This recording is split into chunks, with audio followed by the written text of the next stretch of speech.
This is Optimal Relationships Daily, episode 1397. Teaching Children That When Bad Things Happen, They Still Can Be Okay, by Allison Carmen of AllisonCarmen.com. Hello, everybody, and welcome to Optimal Relationships Daily, the show that's all about improving your relationships each and every day in about 10 minutes. I'm your host and narrator, Greg Audino, here today with another parenting post for you. This one comes from Allison Carmen, who will be talking about the very important practice of helping your children understand that they can go on to thrive in spite of difficult times. And the circumstances under which Allison taught this to her daughter, as you'll hear, were very dire. So, let's not wait any longer. We're going to jump into this post now and start optimizing your life. Teaching Children That When Bad Things Happen, They Can Still Be Okay, by Allison Carmen of AllisonCarmen.com. Quote, "Nothing ever becomes real till it's experienced." End quote. By John Keats. When my children returned to school after Hurricane Sandy, it was so interesting to hear how different children reacted to the storm. The parents that I spoke with had suffered property damage and power outages, but for the most part, didn't know anyone who died in the hurricane or its aftermath. During the storm, some children went on with their normal routines even though they had no power. They played and ate and never really focused on more than their immediate surroundings. Other children were annoyed by the inconveniences and the break from electronics. Some helped their parents clean up property damage, and others went to stay with family and friends. There were also many that experienced some level of anxiety, ranging from mild to severe about the storm and the damage and the suffering. Although my older daughter's anxiety was not extreme, I noticed there were moments when she was really scared and worried. I've always associated my daughter's anxiety with a feeling of groundlessness when she doesn't know what will happen next and the fear of uncertainty is overwhelming. She worries that things won't work out the way she wants, or that something she perceives as negative won't get better.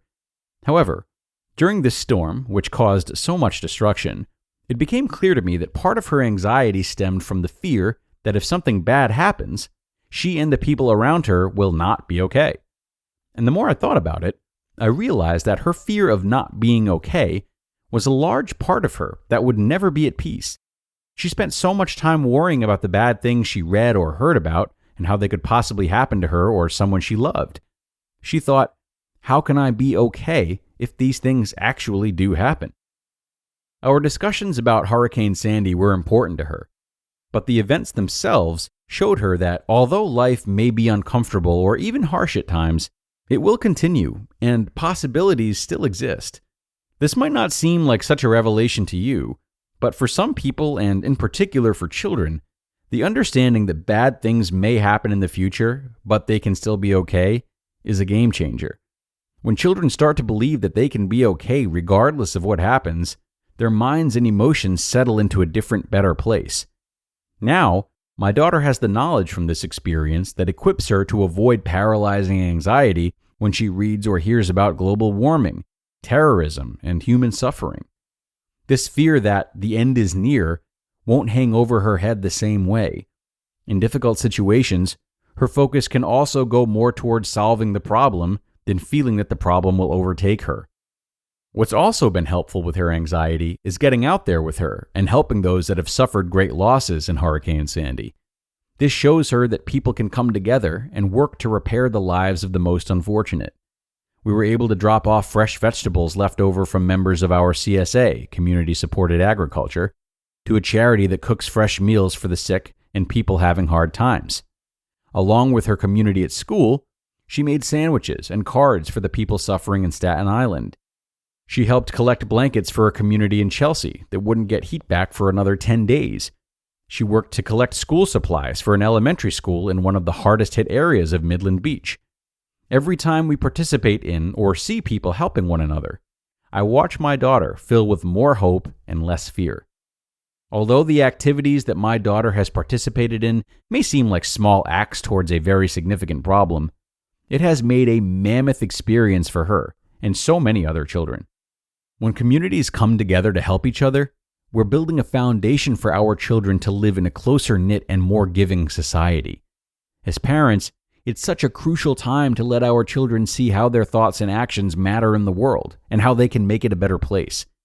Even if you're far away from where the storm hit, there are still many great organizations that you and your children can locate to donate supplies and provide well wishes and support. Hurricane Sandy is also a great opportunity to speak with our children about their ability to still be okay and persevere through whatever they face. They don't need to manage and worry about every bad thing that can happen, but instead, be aware of their internal strength and seek solutions when problems arise. This way, their minds can relax in their okayness and enter each moment with a clear mind and open heart. You just listened to the post titled, Teaching Children That When Bad Things Happen, They Can Still Be Okay, by Allison Carmen of AllisonCarmen.com. And thanks a lot to Allison for this post. I loved hearing about her daughter's response, including all of the contributions she made. Now, you might be wondering exactly how we can go about this teaching that Allison alludes to in the title. Whether it's our children or ourselves, it can be hard to get over the hump of worry, even if we believe that things will be okay someday. Well, one thing to focus on is reminding our children of how resilient they've been in the past. If you can think of some instances in which they recovered or really made the most of a difficult situation, help them to keep times like this at the top of mind. It can be very helpful to reinforce the idea of trust in oneself to manage difficult feelings, rather than convincing ourselves that these difficult feelings are so serious that we can't overcome them. This can be tough to do if you're in the very good habit of leaning into and exploring troublesome feelings, but it's still a great exercise in finding the line between acknowledgement and rumination. An incredibly great skill to learn at any age, certainly childhood. Okay, everybody, that's going to do it for today. What a great post from Allison. I hope you enjoyed it as much as I did. Be sure to share it with a parent in need. And of course, don't forget to stop in tomorrow, where I'll have another post for you and where your optimal life awaits.